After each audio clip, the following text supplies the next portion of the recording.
Alors, plusieurs m'ont posé la question de savoir comment est-ce que tu trouves les études en Chine. Est-ce que tu pourrais conseiller venir étudier en Chine? J'avais cette soif-là ou cette faim de pouvoir découvrir d'autres cultures. Voilà ce que je me suis dit. C'était très très important de voyager, de découvrir d'autres horizons. Parce que ça ouvre l'esprit. Il n'y a pas de télé étrangère. C'est seulement Chine. Chine et Chine. Est-ce qu'il y a le racisme en Chine?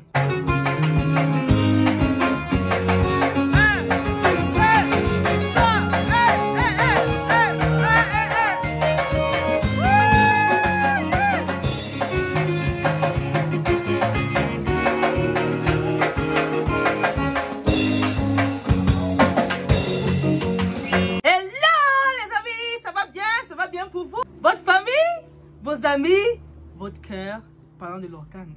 Ça va bien, ça va bien, ça va bien, ça va bien. Moi, ça va, par la grâce de Dieu, on ne se plaint pas, on vit la vie, n'est-ce pas? Un jour à la fois, on atteint nos objectifs par la grâce de Dieu, par la fin d'année, et le bilan est plutôt positif. Pour vous, le bilan, c'est comment? C'est comment? Il y a quoi? Il y a quoi qu'il aurait fallu que vous fassiez pour que votre année soit... Les amis, je vous salue. Si vous découvrez cette tête pour la première fois, je suis Mela, youtubeuse basée en Chine pour l'instant. Parce que comme je le dis toujours, mon African Dream m'attend. Vraiment, on se prépare et puis on va aller l'accomplir. Ok, donc, voilà, ici youtubeuse basée en Chine. Ici, on parle de quoi? On parle de relations humaines, on parle de mindset, on parle d'entrepreneuriat jeune. En passant par le mariage, le célibat, la foi, tous ces jolis trucs de jeunes, quoi. Ouais, ça nous intéresse. Ça nous intéressera toujours. Ok, les amis, comment vous allez? Alors, plusieurs m'ont posé la question de savoir comment est-ce que tu trouves les études en Chine.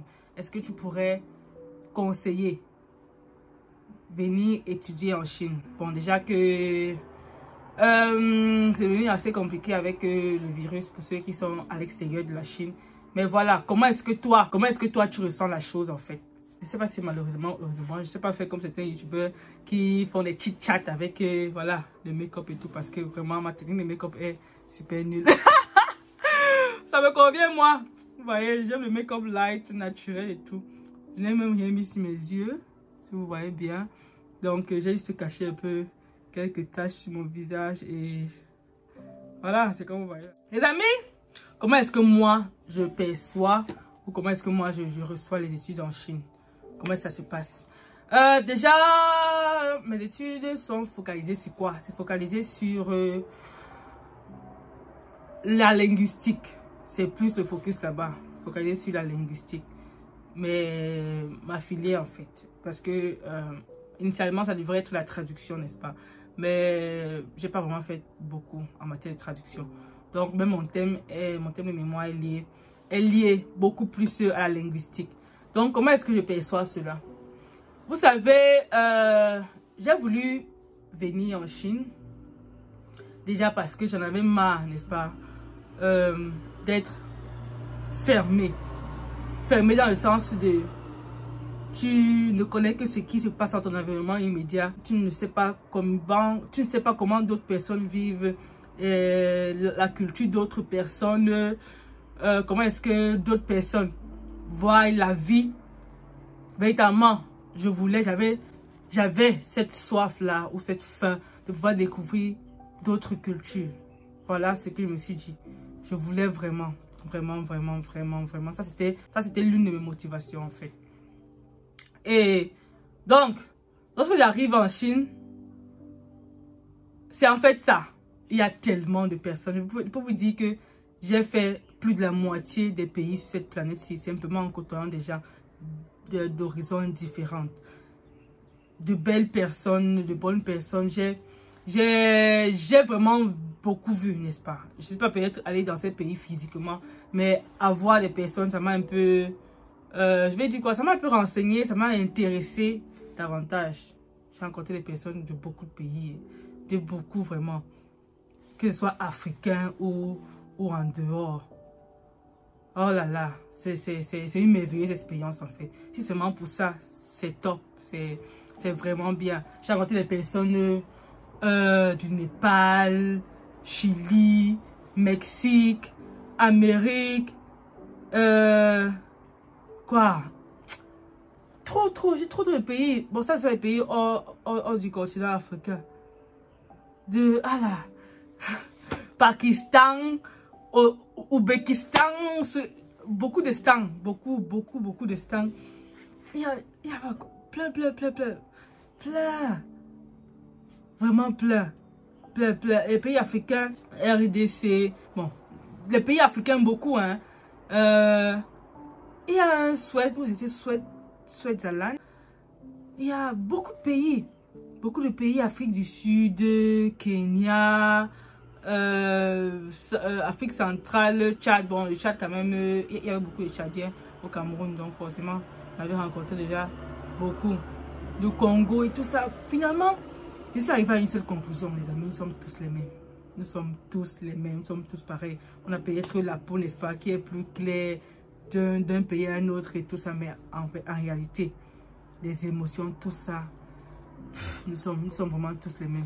Donc voilà, et c'est vraiment pour tout ouvrir au monde, parce qu'on dit souvent que c'est important de voyager, n'est-ce pas? C'est très important de voyager, de découvrir d'autres horizons, parce que ça ouvre l'esprit. Avant, peut-être dans mon petit chez moi, je pouvais me dire, ok, voilà, les différentes tribus, peut-être au pays, voilà, les gens sont comme ça, les gens sont comme ça. Maintenant, je me suis rendu compte que le tribalisme en lui-même, c'est une idiotie. Combien de fois encore le racisme, c'est franchement une idiotie. Et parlant du racisme, est-ce qu'il y a le racisme en Chine?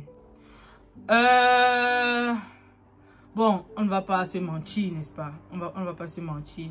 Ce qu'il faut comprendre, c'est que la Chine, c'est un pays qui s'ouvre ces dernières années au monde. À l'époque, c'était pas ça. C'était un pays vraiment très conservateur. Déjà, ils restaient entre eux, ils faisaient les choses entre eux, leur croissance entre eux et tout.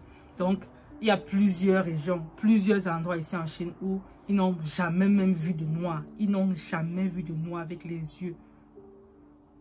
On peut dire, ok, mais à la télé, il y a les noirs et tout ça. Non. Sur leur chaîne de télé, il n'y a pas de télé étrangère. C'est seulement Chine. Chine et Chine. La Chine est d'abord tellement vaste que, voilà, si ce n'est pas la télé de quel pays, en fait, de quelle ville et tout ça, voilà, il y a tellement de shows et tout. Donc, il n'y a pas de télé étrangère sur les chaînes chinoises. Non. Sur les télés chinoises, il n'y a pas. Déjà. Donc, pour certains, n'est-ce pas, c'est un peu très compliqué. La première fois, peut-être qu'ils voient un noir, ils sont terriblement surpris. Et puis, ce qu'on leur dit des noirs, pour ceux peut-être qui voyagent, je ne sais pas trop comment je vais mettre ça pour que ce soit un peu cohérent. L'image qu'on a des noirs, généralement, même peut-être dans les séries américaines, parce qu'il faut dire que les Chinois, ou la Chine en général, malgré tous les conflits que peut-être il y a avec les Amériques et tout, ils idolâtrent un peu, si on peut le dire comme ça, l'Amérique. Et vous savez qu'en Amérique, les Noirs ont un peu quelques soucis là, vous voyez, avec tous les mouvements qu'on a fait, les Black Lives Matter et tout, on sait toujours que c'est un problème présent, n'est-ce pas? Donc du coup, dans leur conception, noir rime avec beaucoup de choses qui ne sont pas forcément louables, tu vois. Donc du coup, dans les rues généralement, pour ceux qui sont un peu fermés d'esprit, ils vont toujours nous étiqueter, faire des trucs genre, d'étiqueter, voilà, les noirs. Certains, peut-être tu passes là, on te fuit et tout. Il y a plein d'histoires que je ne voudrais pas forcément raconter ici, n'est-ce pas, pour que vous n'ayez pas la tête bloquée. Vous allez commencer à vous dire que vraiment les Chinois sont racistes, machin, là, absolument. Je crois que c'est important de prendre souvent les choses au cas par cas. C'est important de ne pas vraiment généraliser, parce que moi, je vous dis en toute sincérité, j'ai rencontré des Chinois qui sont extrêmement bons, de cœur profond. Je crois que j'en ai même parlé une fois sur une vidéo, mais que je ne voulais pas pouvoir finalement poster parce que voilà, c'était un peu bizarre. Mais sinon, j'en ai rencontré, je crois que je vais mettre la photo à ce niveau, qui sont extrêmement gentils, qui ont vraiment un bon cœur, qui sont... Dans tous les peuples, il y a des gens qui sont bons, il y a des gens qui sont moins bons. Vraiment, arrêtons de généraliser. C'est un truc vraiment que je n'apprécie pas particulièrement, les trucs de généraliser là. Voilà, ils sont comme ça, c'est monté, c'est descendu, oh, oh, c'est monté. Franchement. Mais est-ce qu'on fait face au racisme ici, au racisme frontal et tout ça? Oui. Mais est-ce que c'est un frein? Non. Toi aussi, il faut être aussi ouvert d'esprit. Il faut aussi peut-être comprendre. Il faut aussi passer dessus. Voilà, par exemple, laquelle on encourage à rester même chez vous. En tout cas, mon African Dream m'attend. Mais j'ai l'habitude de dire que la terre appartient à notre Père, notre Créateur. Partout où je me trouve, c'est chez moi. Point. Virgule. Ça ne dépend pas de ce que tu aimes ou ce que tu n'aimes pas. Ça, c'est ce que je sais. Voilà. C'est en fait ça. Bon, il fallait que j'arrête ça ici pour parler de la sortie d'hier.